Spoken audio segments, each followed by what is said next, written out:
Welcome to our channel. Motivate our soul. Please subscribe my channel. பட்டிமன்றத்தின் தலைப்பு மகிழ்ச்சிகரமான வாழ்க்கைக்கு அவசியமானவை தொன்று தொட்டு வரும் பழமைகளே, இல்லை இல்லை மாறி வரும் புதுமைகளே. என்னுடைய அணியினர்கள் பழமை பற்றி பேச இருக்கிறார்கள். நானே பழமை கோலத்தில் வந்திருக்கிறேன். என்னை நான் மாற்றிக்கொள்ள விரும்பவில்லை. என்னை நன்றாக தெரிய வேண்டும் என்பதற்காகத்தான் இந்த மேடை மாற்றம் கூட சற்று முன்னால் நடைபெற்றது. இந்த முகத்தில் என்ன எழுதியிருக்கிறது? வயது எழுதியிருக்கிறதா? என்னுடைய வயதை உங்களால் மதிப்பிட முடியுமா? வயதை மதிப்பிடுவதற்கு 2 சான்றுகள் எம் உடலிலே உண்டு.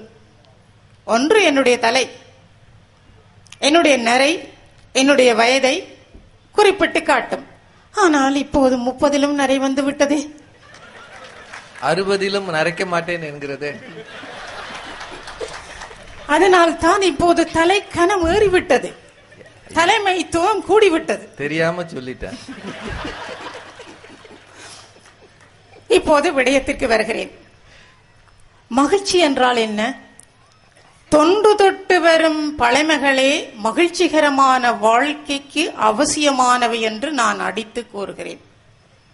இந்த தொன்று தொட்டு என்கின்ற தொடர் இந்த பழமைகளுக்கு முன்னாலே அணி செய்து இருப்பது இந்த பழமையினுடைய பெருமைக்கு சான்றாக இருக்கிறது. ஆனால் புதுமைக்கு முன்னே மாறி வரும் புதுமை என்று மலினப்படுத்தி விட்டார்கள். அவர்களே ஏற்றுக்கொண்டு விட்டார்கள், இந்த புதுமை மாறி மாறித்தான் வரும். ஆனால் இந்த பழமை இருக்கிறதே, அது தொன்று தொட்டு இன்று வரை மாறாமல் எம்முடைய வாழ்க்கையில் மகிழ்ச்சியை கூட்டிக் கொண்டிருக்கக்கூடிய ஒன்று. இந்த நிலையிலே தான் இந்த மகிழ்ச்சி என்றால் என்னவென்று நான் ஒரு சின்ன வரையறை செய்ய வேண்டும்.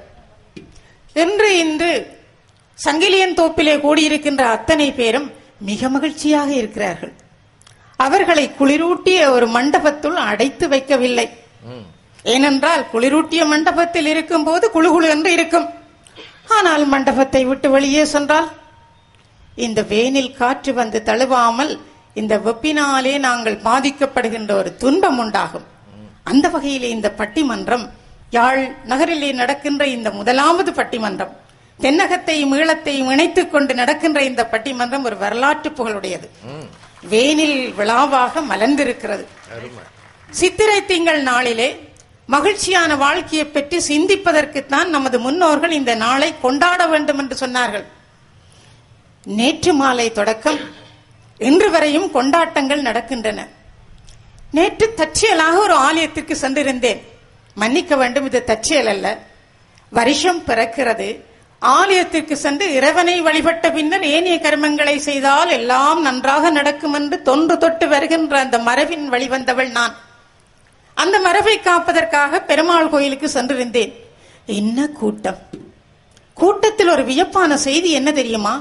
என்னுடைய 3வது தலைமுறை இந்த ஆண்டு என்னுடைய வாழ்வில் வளம் பெருக வேண்டும் என்பதற்காக பெருமாளின் முன்னே கை குவித்து நின்றது. தொண்டு தொட்ட மரபு அங்கே வாழ்ந்து கொண்டிருக்கிறது என்று நான் என்னுள் நினைந்து கொண்டேன். சின்ன பசங்க நிறைய போறாங்க கோவிலுக்கு. அந்த வகையில் இந்த மரபு மகிழ்ச்சியான வாழ்க்கைக்கு வழிவகுக்கும் என்ற நம்பிக்கை எனக்கு மட்டுமல்ல, நேற்று ஆலயத்திற்கு வந்திருந்த அத்தனை பேருக்கும் தந்திருந்தது. மகிழ்ச்சியை சற்று வரையறை செய்து கூறுவதாக இருந்தால், எனக்கு இப்போது மகிழ்ச்சியாக இல்லை, இத்தனை மக்களின் முன்னே நான் நின்று பேசுகிறேன் என்று ஒரு செருக்கான மகிழ்ச்சி எனக்கு வரக்கூடும். ஆனால் அதையும் தாண்டி கொண்டு என் உள்ளத்தில் ஒரு மகிழ்ச்சி வருகிறது. இந்த தோப்பிலே இத்தனை மக்கள் கூடி ஒன்றாக நாம் இருக்கிறோம் என்றால் இத்தனை மகிழ்ச்சி. இதற்காக எவ்வளவு காலம் காத்திருந்தோம்? அம்மா அவர்கள் சொன்னார்கள் 15 ஆண்டு கனவு என்று சொல்லி. எங்கள் கனவு எத்தனையோ ஆண்டுகளை தாண்டி நிற்கின்ற கனவு. ஆனால் கனவும் ஒரு நாள் நனவாகும். எப்போது? நம்முடைய மரபுகளை கைவிடாமல் பற்றி கொண்டு, முன்னோர்களுடைய நடைமுறைகளை நாம் விடாமல் பற்றி கொண்டிருப்போமாக இருந்தால் இந்த மகிழ்ச்சி எப்போதும் தொடரும். இந்த பிறவியினுடைய நோக்கமே 7 பிறவிக்கும் பயனுள்ள காரியங்களை செய்ய வேண்டும் என்று சொல்லுவார்கள். அந்த பயனுள்ள நிகழ்ச்சி தான் இப்போது நடந்து கொண்டிருக்கின்றது. மகிழ்ச்சிகரமான வாழ்க்கைக்கு தொன்று தொட்டு வரும் மரபுகளை பேண வேண்டும் என்கின்ற ஒரு பெரிய செய்தியை இந்த கூட்டத்திற்கு மட்டுமல்ல, எனக்கு முன்னே இருக்கின்ற ஒலி வாங்கி உலகத்துக்கே சொல்லிக் கொண்டிருக்கின்றது. பட்டிமன்றம் பேசுவதன் கருத்து அதுதான். அந்த கருத்தினுடைய அடிநாதத்தை இன்றைக்கு இந்த சங்கிலியன் தோப்பு மண் சுமந்து கொண்டிருக்கிறது. வலி சுமந்த வாழ்க்கையிலும் ஒரு மகிழ்ச்சியை நாம் இன்று சுமந்திருக்கிறோம் அல்லவா? இது எதனால் வந்தது? எம்முடைய தமிழை நாம் எம்முடைய தாய்மொழியாக கொண்டிருப்பதனாலும், தமிழின் மூலமாக இந்த கருத்துக்களை நாம் பயிற்றிக் கொண்டிருப்பதனாலும், இந்த மொழியூடாக தாயகத்திலிருந்து வந்திருக்கிறவர்களோடு ஊடாடி கொண்டிருப்பதனாலும். சற்று முன்னர் சொன்னார்கள், என்னுடைய பேச்சு இப்போது விளங்குகிறதா? இன்னும் எனக்கு கொஞ்சம் ஐயமாகத்தான் இருக்கு. ஒரு ஐயமும் வேண்டாம், அருமையா விளங்குதுமா. எனக்கு விளங்குது, அவங்களுக்கும் விளங்குது. இல்ல ஒரு திருத்தமா.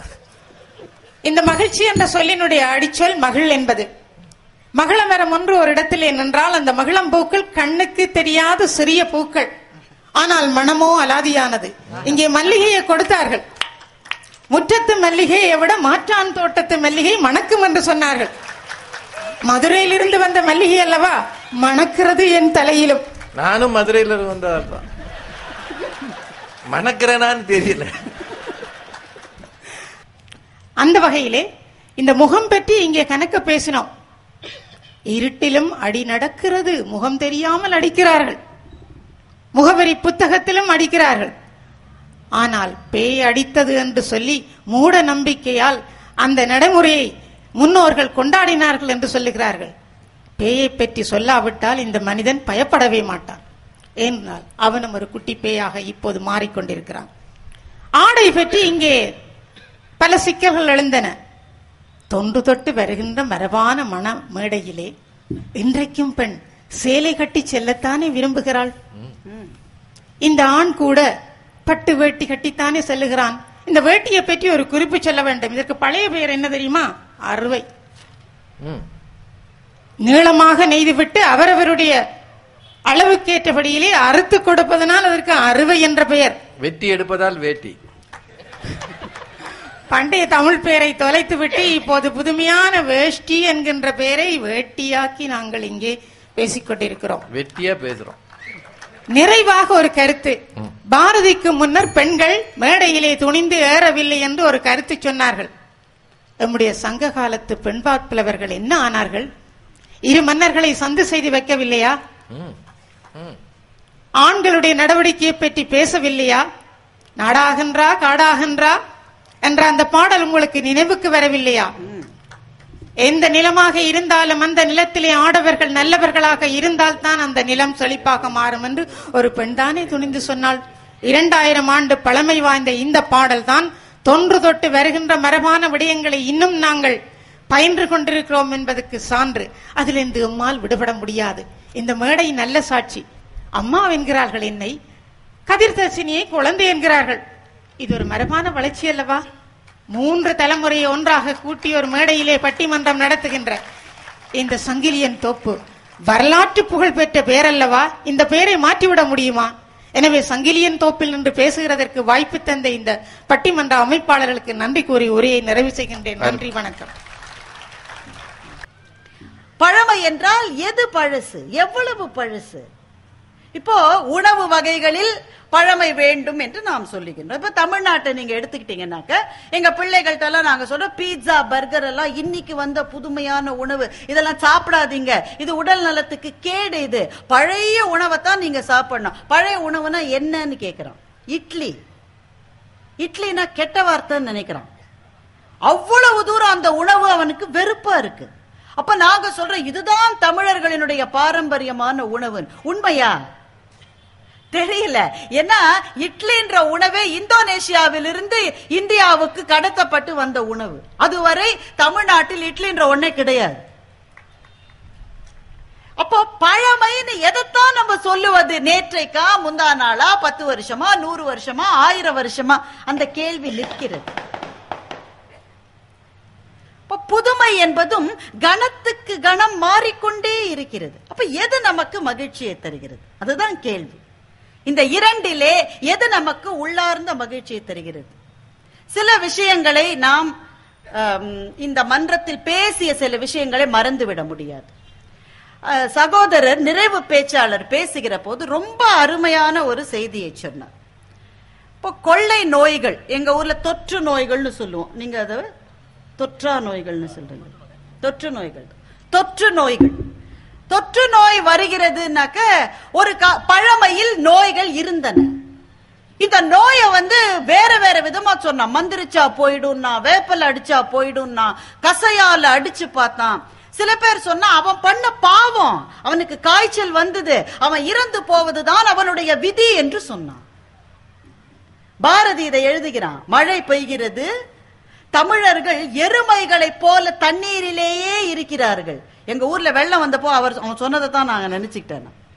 எருமைகளை போல தண்ணீரிலேயே இருக்கிறார்கள், தண்ணீரிலேயே உணவு, தண்ணீரிலேயே உறக்கம், உலர்ந்த தமிழன் மருந்துக்கு கூட அகப்பட மாட்டான் என்று பாரதி எழுதினான். எஞ்சி அவன் சொல்லுகிறான், இது விதிவசம் என்கிறான். ஆமடா ஆம், அறிவற்றவர்களுக்கு மகிழ்ச்சி இல்லை என்பதுதான் இயற்கையின் விதி என்று பாரதி எழுதுகின்றான். நோய் வந்த போது இது என்னுடைய விதி என்று நினைத்து வாழ்ந்தது பழமையா என்றால் பழமைதான். அப்ப இதை யார் மாத்தினாங்க? அலெக்சாண்டர் பிளெமிங் என்று ஒரு அறிவியலாளர் இருந்தார். அந்த அறிவியலாளர் நினைத்தார், எங்களுடைய மதங்கள் எல்லாம் சொல்லுகிறது நோய் என்பதே ஒரு விதமான சாபம் என்று சொல்லுகிறது. அது உண்மை இல்லையே. சின்ன சின்ன குழந்தைகள் எல்லாம் புழு பூச்சிகளை போல மடிந்து போகிறார்களே, இவங்களை எப்படி காப்பாற்றுவது என்று யோசித்து 20 ஆண்டு கடுமையான ஆராய்ச்சிக்கு பிறகு அலெக்சாண்டர் பிளெமிங் பென்சிலின் என்கின்ற ஒரு மருந்தை கண்டுபிடித்தார். அதை ஒரு அதிசய மருந்து என்றுதான் சொல்ல வேண்டும். லட்சக்கணக்கான மக்கள் இறந்து வீழ்வதை தடுத்து நின்ற அதிசய மருந்து பென்சிலின். அப்போ பென்சிலின் என்ற புதுமையை வேண்டாம் என்று நாம் மறுத்திருந்தால், எங்களுக்கு பழமைதான் வேண்டும், காய்ச்சல் தான் வேண்டும் என்று மனிதன் சொல்லி இருந்தால், இவ்வளவு காலத்துக்குள் மனித இனம் என்பது பூமி பந்தில் வாழ்ந்திருக்கவே முடியாது. அப்போ மருத்துவ சாதனங்களும் சாதனைகளும் நமக்கு தேவையாகத்தானே இருக்கிறது. இப்போ நானும் சாரும் அமெரிக்காவிலே பேசுவதற்காக போயிருந்தோம். எங்களை உபசரித்த அந்த ஒரு நண்பர் அவர்கிட்ட நான் கேட்டேன், என்ன பண்ணிட்டு இருக்கீங்க நீங்க? ஒரு ஆராய்ச்சியில் ஈடுபட்டிருக்கேன். என்ன ஆராய்ச்சியில் ஈடுபட்டு இருக்கீங்க? இப்போ இந்த கேன்சர் நோய் வந்தவர்களுக்கு கீமோதெரப்பி என்ற ஒன்றை கொடுக்கறாங்க, கதிரியக்க சிகிச்சை. அந்த கதிரியக்க சிகிச்சையை எடுத்தவங்க எல்லாம் சொல்றாங்க, இதை விட கேன்சர் நோய் எவ்வளவோ பரவாயில்லன்னு சொல்றாங்க.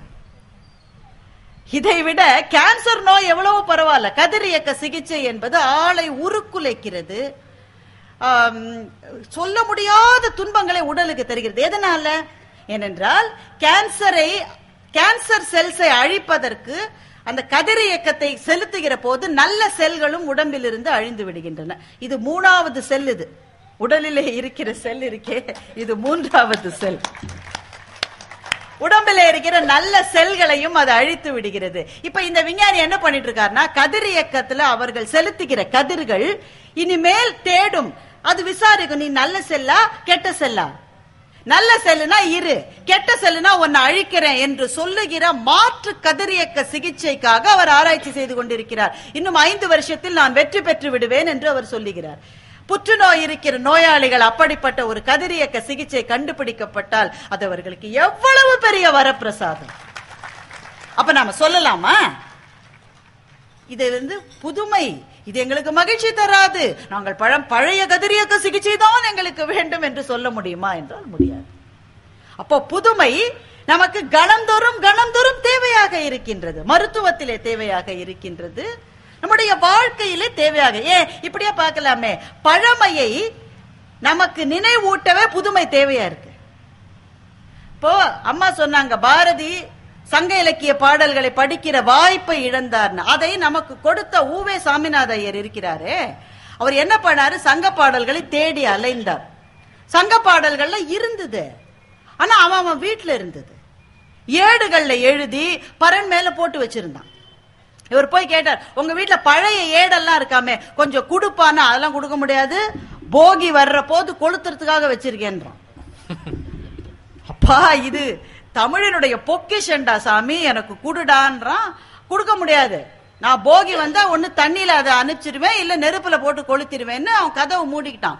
அவனுடைய வீட்டு வாசலில் இருந்து திண்ணையில் குளிரில் நடுங்கிக் கொண்டு ஊவே சாமிநாத ஐயர் படுத்திருக்கிறார். காலையில அவன் எந்திரிக்கிறான், எல்லா ஓலைச்சுவடியும் எடுத்து தண்ணியில போடுறான். அவன் தலை மறைஞ்ச உடனே தண்ணியில பாஞ்சு எல்லா ஓலைச்சுவடியும் எடுத்து ஊதி, இப்படித்தாம்மா நமக்கு நம்ம சங்க இலக்கியங்கள் திரும்ப கிடைச்சது. ஆனா ஓலைச்சுவடி பழமை, அதை அப்படியே நான் வைத்திருப்பேன் என்று ஊவே சாமிநாத ஐயர் சொல்லி இருந்தால் இன்றைய தேதியில் அத்தனையையும் இழந்திருப்போம். அச்சு இயந்திரம் என்கின்ற புதுமையான கருவியின் மீது அந்த பாடல்களை இயற்றியதனால் தான் நமக்கு அது கிடைத்திருக்கிறது.